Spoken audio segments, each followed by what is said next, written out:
wish you could see your face. Okay. Amar, tell me why people in the north of England don't live for as long as people in the south of England. Why people in the south live longer than people in the north? Alright, there's a lot of reasons for it. It all seems to boil down to inequality. In England there's a north-south divide, in the UK even. There's a north-south divide, so if you draw the UK in a really awful manner like that, it's not that thin at all. You've got Scotland, you've got Wales, you've got Ireland, which is now massive for some reason. If you draw a line through the middle like this, people here tend to be relatively poorer than the people here.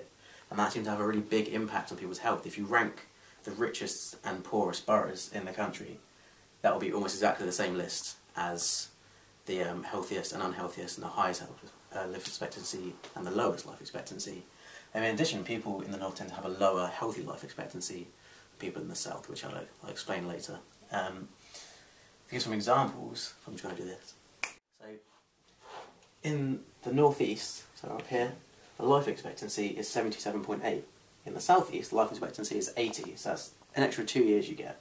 But more importantly, the healthy life expectancy in the north, which is how long you're expected to live and be able to do things and not be ill and disabled and that kind of thing, is only 59, whereas in the south east it's 65, so you're going to be iller proportionally more of your life, the relatively poorer you are.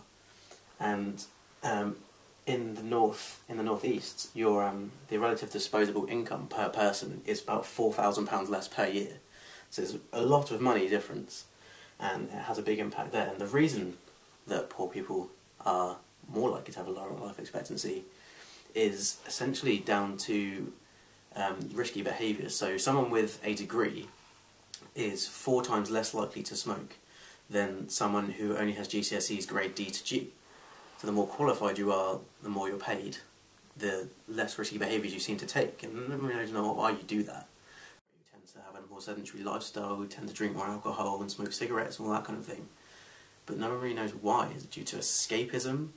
Or because you can't afford to buy good things, you just go home and watch TV, be sad about life? Whereas if you're richer, you're off skiing or something. No one really knows. Also, obviously, access to things like private healthcare. But the underlying cause really is poverty. The reason people in the north don't live as long as people in the south is because people in the south are richer, unfortunately. That's really sad. Can they come up here and just come down here and live with us, and we'll spread ourselves around a bit? Sure. Okay. Thanks, Amar.